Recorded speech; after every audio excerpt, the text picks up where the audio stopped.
Welcome to my channel study ரெடிமா. இன்றைக்கி நம்ம பார்க்க போகிறது பிரவீன் பூர்வாதில் ஹிந்தி சாகித்யக்கா சம்ஷிப்த இதிகாஸ். இதில் ஏற்கனவே நம்ம 2 பார்த்தாச்சு. இப்போ 3rd ஒன்றா இருக்கக்கூடிய वीर गाथा काल की विशेषताएं बताकर उस काल की प्रमुख रचनाओं का परिचय दीजिए அப்படின்னு பார்க்க போகிறோம்.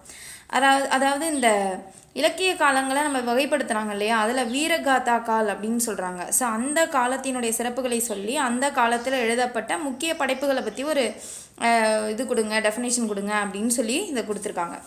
ஸோ இதில் எப்படி நீங்கள் ஒரு கிட்டத்தட்ட இது 2 கொஷனாக கேட்பாங்க. ஸோ முதல் 10லேருந்து பாதி ஒரு கொஷனாக வச்சுக்கோங்க, அடுத்தது 10லேருந்து ஒரு கொஷின் ஒரு பார்ட்டாக வச்சுக்கோங்க.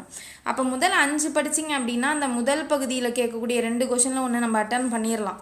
அடுத்த 10க்கு 11லேருந்து 15க்குள்ளே படிச்சிட்டிங்கன்னா அடுத்த பார்ட்டு அது ரோமன் 3லேயோ ஏதோ வரும். நான் அது ஏற்கனவே வீடியோ போட்டிருக்கேன் எந்தெந்த பகுதி படிக்கலாம் அப்படிங்கிற மாதிரி. ஸோ இப்போ அதுபடி தான் நம்ம வரிசையாக பார்த்துட்டு வரோம். ஸோ அதை தான் நம்ம இப்போ இந்த இதில் பார்க்க போகிறோம். ஓகே, ஸோ பாருங்கள், வீரகாதா கால். ஸோ இதில் என்ன சொல்கிறாங்க, பிரஸ்தாவனா. हिंदी साहित्य एक लंबे समय का इतिहास रखता है. இந்த ஹிந்தி இலக்கியம் அப்படிங்கிறது ஒரு மிகப்பெரிய ஒரு நீண்ட ஒரு அதுக்கான ஒரு பெரிய ஒரு வரலாற்றை கொண்டிருக்கிறது. विद्वानों ने इस लंबे इतिहास का काल विभाजन किया है. வித்வான்கள் என்ன பண்ணியிருக்காங்க, இதுக்காக ஒரு பெரிய பிரிவு பண்ணியிருக்காங்க. இதை பார்த்திங்கன்னா संवत 1050 से संवत 1300 अर्थात 1375 तक का समय वीरगाथा काल नाम से पुकारा जाता है. 1050 1375 வரைக்கும் உள்ள காலத்தை தான் நம்ம என்னன்னு சொல்கிறோம், வீரகாதா கால் அப்படின்னு நம்ம சொல்கிறோம் அப்படின்னு சொல்லியிருக்காங்க. அடுத்தது வீரகாதா கால் की विशेषताएं. இந்த காலத்தினுடைய சிறப்புகள் என்ன அப்படின்னு நம்ம பார்க்குறோம். जब राजाओं के बीच अक्सर युद्ध होते थे तब हिंदी साहित्य का आरंभ हुआ. எப்போ ராஜாக்களுக்கு இடையில் அடிக்கடி, அக்ஷர்னா அடிக்கடி, யுத்தங்கள் அதாவது சண்டைகள்லாம் ஏற்பட்டுக்கிட்டு இருந்ததோ அப்போத்திலிருந்தே அப்போ தான் ஹிந்தி இலக்கியம் அப்படிங்கிறதும் ஆரம்பமாயிருக்கு அப்படின்னு சொல்கிறாங்க. ये युद्ध कभी स्त्रियों के लिए कभी शौर्य பிரதர்ஷன் கேலியே ஹோத்தே தே. ஸோ இந்த சண்டைகள் எதற்காக ஏற்பட்டிருக்கும் அப்படின்னா சில சமயங்களில் பெண்களுக்காக ஏற்பட்டிருக்கும், பெண்களை கவர்றதுக்காக, அதாவது இன்னொரு நாட்டு பெண்கள் அந்த மாதிரி கூட, இல்லைன்னா அவங்களுடைய வீரத்தை காண்பதற்கு, அதாவது எப்படின்னா நான் தான் சிறந்தவன், நான் தான் ஸ்ட்ராங்கான ஆள் அப்படின்னு அவங்களுடைய வீரத்தை காண்பிப்பதற்காக ஏற்படுத்தப்பட்டதாக இருந்திருக்கு. इसलिए इस काल की रचनाओं में वीर रस भरी कहानियाँ अधिक मिलती हैं. ஆகையால் இந்த காலத்தினுடைய படைப்புகளில் வீர ரசம் அப்படின்னு நம்ம சொல்லுவோம், ரசம் நவரசம்னு பார்த்துருக்கோம். அதில் வீரம் அப்படிங்கிறது நிறைந்த கதைகள் அதிகமாக கிடைக்கின்றன அப்படின்னு சொல்கிறாங்க. அப்போ நிறைய அதை எழுதியிருக்கிறாங்க. इन रचनाओं में श्रृंगार रस भी काफ़ी पाया जाता है. श्रृंगार रसम அப்படின்னு ஒன்று சொல்லுவாங்க, இதுவும் அதிகமாக காணப்படுகிறது இந்த காலத்தில் படைப்புகளில். इस काल में शांत रस की रचनाएं भी रची गई. அதாவது இதே காலத்தில் சாந்த் அப்படின்னா என்ன, அமைதி, அதாவது ரொம்ப சாந்தம் அப்படின்னு சொல்லுவோம்ல. ஸோ அதிலும் கூட என்ன பண்ணியிருந்தாங்க, அந்த ரசத்திலும் அதாவது அந்த உணர்வு கொண்ட படைப்புகளும் கூட நிறைய எழுதப்பட்டிருந்தது. इस काल के साहित्य में काव्य तत्व की ओर अधिक ध्यान नहीं दिया गया. இந்த காலத்தில் அந்த இலக்கியத்தில் காவிய தத்துவத்தை சார்ந்த அதிகமான கதைகளுக்கு அவங்க இம்பார்ட்டன்ட் கொடுக்கல. அந்த காவிய கவிதைகளுக்கு அவங்க இம்பார்ட்டண்ட்டே ரொம்ப கொடுக்கல. பாஷா கி பிரகதி பர் அதிக் தியான் தியா கயா. அதாவது மொழியின் முன்னேற்றத்தில், பிரகதி அப்படின்னா முன்னேற்றம், மொழியின் முன்னேற்றத்தின் மீது அதிக கவனம் செலுத்தப்பட்டது. कवि अपने आश्रयदाता राजा को खुश करने के लिए हद से ज़्यादा वर्णन करते थे. அதாவது கவிஞர்கள் என்ன பண்ணாங்க அப்படின்னா தன்னுடைய ராஜாக்கோ, தனக்கு அடைக்கலமாக இருக்கக்கூடிய அந்த ராஜாவை சந்தோஷப்படுத்துறதுக்காக, அவங்கள மகிழ்விப்பதற்காக ஒரு லிமிட்டை தாண்டி போயும் கூட அவங்கள அதிகமாக வர்ணனை செய்ய ஆரம்பித்தாங்க. உன் கவியோங்கோ சச்சாயி அவர் இதிகாசுக்கு பர்வாக நஹீதி. அப்படிப்பட்ட கவிஞர்கள் உண்மையும் வரலாற்றையும் பொருட்படுத்தவே இல்லை. இப்போ எப்படி நீங்கள் இந்த காமெடிக்கு சொல்லணுன்னா, இப்போ அந்த 23ஆம் புலிகேசியில் பார்த்திங்கன்னா அந்த பயில்வானாக இருக்கிறவரோட பாடியில் வந்து இவர் வடிவேல் சாரோட ஃபேஸை வைப்பாங்க. அது எதுக்கு சொல்லுவாங்கன்னா, வரலாறு ரொம்ப முக்கியம் இவர் அப்படின்னு அமைச்சரேன்னு சொல்லுவார் இல்லையா, அந்த மாதிரி அன்றைக்கி நடந்த நம்மளுக்கு என்னன்னு தெரிய போகுது, எழுதி வச்சதை வச்சு தான் நம்மளே நம்புகிறோம் இல்லையா, அதுதான். ஸோ ஆஹா ஓஹோன்னு சொல்லும்போது நம்ம நம்புகிற மாதிரி இருக்கும். உன்கி பாஷா அப்போ பிரம்ஷ தீ, அதாவது அவங்களுடைய மொழி எப்படி இருந்ததாமா, பேச்சு அதாவது புகழத்தக்கதாக அப்படின்னு வருதுமா, அதுக்கு மீனிங் அப்படி இருந்துதான். ஓகே, ஸோ அதுக்கு அடுத்தது பாருங்கள், பிரமுக் ரச்சனாயி, இப்போ எழுதப்பட்ட முக்கிய படைப்புகள் அப்படின்னு சொல்லிட்டு பார்க்க போகிறோம். कुमान राशो, राशो में यह प्राचीनतम ग्रंथ है, அதாவது இது வந்து ஒரு பெயர், இதில் வந்து இது வந்து எப்படி ஒரு பிராச்சீன்தம் அப்படின்னா பழமையான நூல் அப்படின்னு சொல்கிறாங்க. யஹ் தளபதி விஜய் நாம கவிகா கிரந்த் ஹே, அதாவது தளபதி விஜய் அப்படிங்கிறவரினுடைய அவர் பெயர் கொண்ட ஒரு கவிதை தொகுப்பு அப்படின்னு சொல்லியிருக்காங்க. தளபதி விஜய் ஏக்கு சாரன்தே, இவர் வந்து ஒரு சாரணர் அப்படின்னு சொல்லியிருக்காங்க இவர். அடுத்தது வந்து இஸ் கிரந்த் கே சம்பந்தமே कोई इतिहासिक प्रमाण उपलब्ध नहीं है, அதாவது இந்த நூலை பற்றி வரலாற்று சான்றுகள் எதுவும் இது வரைக்கும் கிடைக்கல அப்படின்னு சொல்லியிருக்காங்க. இஸ் கிரந்த் கி ஜோ பிரதி மிலி ஹே வஹ் அபூர்ண ஹே, இந்த நூலினுடைய எந்த பாகம் நம்மளுக்கு கிடைச்சதோ, பிரதினா அதனுடைய பக்கங்கள் எது நம்மளுக்கு கிடைச்சதோ அது இப்போ வரைக்கும் முழுமையற்று இருக்குது, எது ஸ்டார்டிங் எண்டிங்னு தெரியாத மாதிரி இருக்கும் போல் இருக்கு.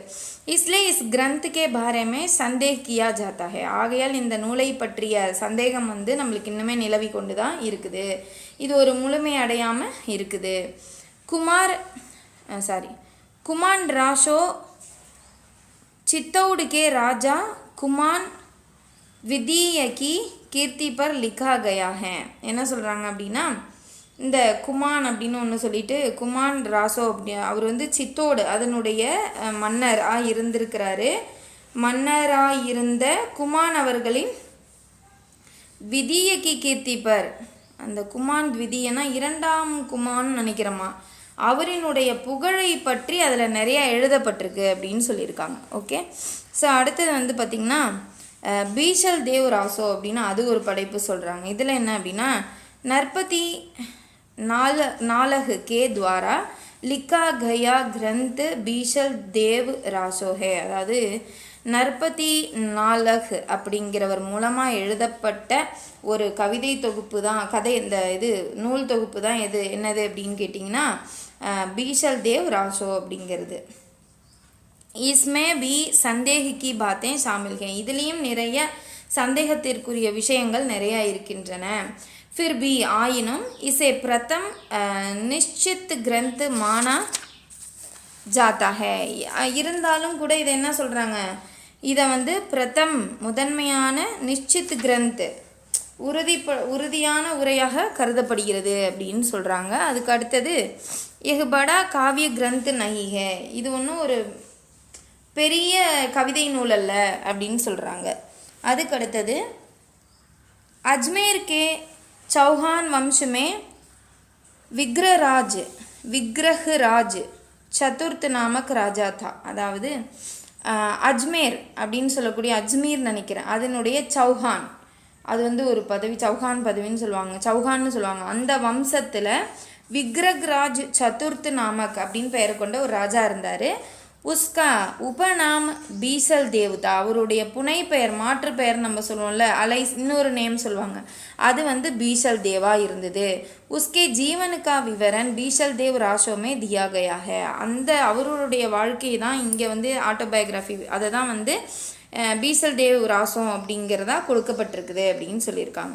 அடுத்தது பிருத்விராஜ் ராசோ அப்படின்னு சொல்லியிருக்காங்க. அது ஒரு நூல் பற்றி. எகு விருஹத் கிரந்த் ஹே, இதுவும் பிருஹத்னா ஒரு பெரிய பழமையான புத்தகம் தான். எகு ஹிந்தி கா பஹலா மகாகாவியம் மானா ஜாத்தா ஹே, இதுதான் ஹிந்தியில் முதன்மையான காவியமாக மகாகாவியம்னா பெரிய காவியமாக ஏற்றுக்கொள்ளப்பட்டிருக்கிறது. இஸ்மே தில்லிக்கு பிருத்விராஜ் சௌஹானுக்கு வீர் கஹானி ஹே. இதில் வந்து தில்லியினுடைய பிருத்விராஜ் சௌஹான் அப்படிங்கிறவரினுடைய அந்த வீர கதை இருக்கிறது. இஸ் காவியக்கோ லிக்னே வாலே பிருத்விராஜ் கே மித்ர அவர் மந்திரி சந்த பர்தாயி ஹே. அதாவது என்ன சொல்லியிருக்காங்கன்னா, இந்த கவிதைகளை வந்து எழுதியவர் யாருன்னா பிருத்திவிராஜின் நண்பரும் அமைச்சருமான சந்து பர்தாய் அப்படின்னு சொல்லியிருக்காங்க. சந்து பர்தாய். ஓகே. இஸ்மே 69 சமை ஹே. இதில் 69 முறைகள் இருக்கின்றனமாமா. அடுத்தது சர்கு கோஹி உன் தினோ சமை கஹா ஜாத்தா ஹே. சர்கு அப்படின்னு சொல்கிறாங்க. அந்த சர்க்குன்னெலாம் நம்ம படிச்சிருப்போம். அதை வந்து அந்த நாட்களில் காலம் அப்படின்னு சொல்கிறாங்க. பிராச்சீன் சமயமே சப்பை, தோஹா, தோமர், த்ரோட்டக், காஹா ஆதி சந்து பிரச்சலித்து. இதெல்லாம் வந்து இந்த இலக்கிய நடைகள் சந்தம் அந்த மாதிரிலாம் நம்மளுக்கு சொல்லுவாங்கள்ல, அதெல்லாம் இது. ஸோ இந்த மாதிரியான விஷயங்கள்லாம் வந்து அப்போ அதிகமாக என்ன பண்ணுது, பிரபலமாக இருந்தது அப்படின்னு சொல்கிறாங்க. அடுத்தது இஸ் கிரந்த்மே இன் சபுக்கா பிரயோக் ஹே. இந்த சந்தத்தில் இது எல்லாமே பயன்படுத்தப்பட்டிருக்குது. இஸ் கிரந்த்மே வீர ரசிக்கு பிரதானதா ஹே. இதில் பிரதானதா அதாவது அடிப்படையான விஷயம் என்ன அப்படின்னு கேட்டிங்கன்னா வீரரசம் அப்படிங்கிறது தான் அடிப்படையானதாக இருக்கிறது. அதுக்கப்புறம் சாத்ஹி சாத் சிருங்கார கோபி அதிகத்தாக இந்த சிருங்கார் ரசம் அப்படின்னு சொல்லுவோம், அதுவுமே கூட அதிகமாக ஒப்பனைப்படுத்தப்பட்டிருக்குது. பிருத்விராஜ் ராஷோக்கே சம்பந்தமே கயி சந்தேகியே ஜாத்தே ஹே. இவரை பற்றியுமே பார்த்திங்கன்னா நிறைய சந்தேகங்கள் எழுந்துள்ளன. ஃபிர்பி உஸ்கி பிரசித்த அவர் ரோச்சக்தாமே கொயி சந்தேக நஹி ஹே. ஆனாலும் கூட இவரினுடைய பிரசித்த புகழ் மற்றும் அந்த ரோச்சக்தா அப்படின்னா சுவாரஸ்யம் பற்றி நம்மளுக்கு அவருடைய சிறப்பு இதை பற்றின எந்த சந்தேகமும் இல்லை. அவர் எழுதியிருக்கலாம், ஆனால் அவர் உண்மையாகவே அப்படிப்பட்ட வீரர் தான் அப்படின்னு சொல்கிறாங்க. அடுத்தது ஆல்ஹா அப்படின்னு சொல்கிறாங்க. எக் கிரந்த் வீர் கீதோ சே பூர்ண கஹானியோ கா கிரந்த் ஹே. இந்த ஆல்ஹா அல்லாஹா இது என்ன அப்படின்னா இந்த நூல் வந்து வீர கீதோசே இந்த வீர பாடல்கள் நிறைந்த கதைகளின் தொகுப்பு. ஓகே. சங்கிரகனா தொகுப்பு. இஸ்மே அல்ஹா ஊதல் கி வீரதா கி கஹானியா கஹி கயி ஹே. இதில் வந்து அல்ஹா ஊதல் அப்படிங்கிறவரினுடைய வீரமான அந்த கதைகளை பற்றி நிறையா சொல்லப்பட்டிருக்கு. ஆல்ஹா அவரு ஊதல் தோனோ படே வீரத்தே. இந்த ஆல்ஹா ஊதல் அப்படிங்கிறவங்க ரெண்டு பேருமே மிக பெரும் வீரர்களாக இருந்திருக்கிறாங்க. எகு ஜஹ்னிக் பாட் கி ரச்சனா ஹே.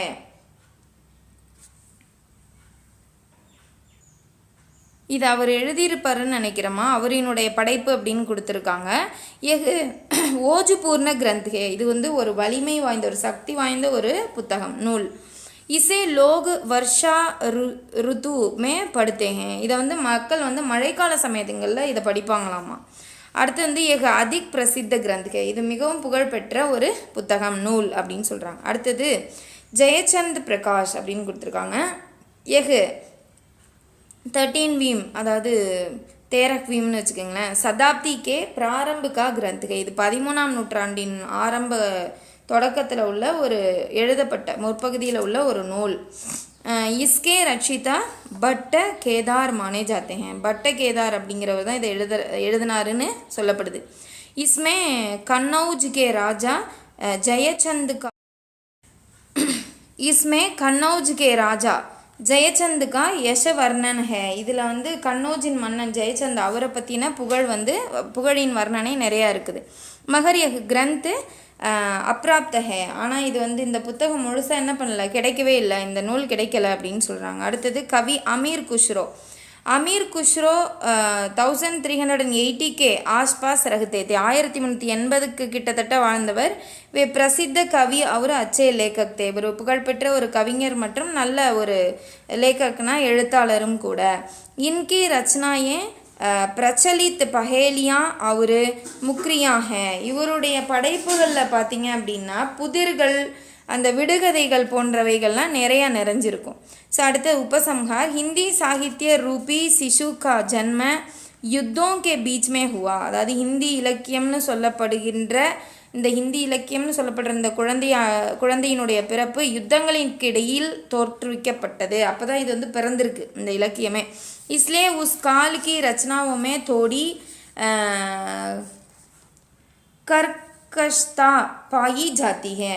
அதனாலவே இந்த கதைகளில் சில நடுக்கங்கள் அப்படிங்கிறது வந்து இருக்க தான் செய்யும் அப்படின்னு சொல்லிட்டு இஸ் கால் கி ரச்சனாயே ஹிந்தி சாகித்ய கேலியே ஹி நஹி பல்கி சாரி துனியா கேலியே படி தேன் ஹே.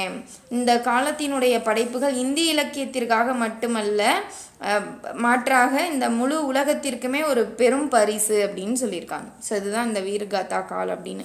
இல்லை நீங்கள் எங்கெங்கே கொஞ்சம் ஷார்ட் பண்ணணுமோ ஷார்ட் பண்ணி படிச்சுக்கலாம். இவ்வளோவும் என்னால் எழுத முடியாது, டைம் பத்தாது அப்படின்னா கொஞ்சம் உங்களுக்கு கொஞ்சம் இம்பார்ட்டண்ட் இல்லாத லைன்ஸ் எல்லாம் நீங்கள் கொஞ்சம் ஒரு ஏதாவது 1 or 2 பாயிண்ட்ஸ் மட்டும்தான் நீங்கள் எடுக்கிற மாதிரி இருக்குது. ஏன்னா இது மீனிங் தெரிஞ்சால் நீங்கள் நல்லா எழுதலாம், ஓனாகவே சென்டென்ஸ் மேக் பண்ணி எழுத ஆரம்பிச்சிடலாம். ஓகே, ஸோ இந்த வீடியோ பிடிச்சிருந்தால் லைக் பண்ணுங்கள், ஷேர் பண்ணுங்கள், சப்ஸ்கிரைப் பண்ணுங்கள். தேங்க்யூ ஃபார் வாட்சிங்.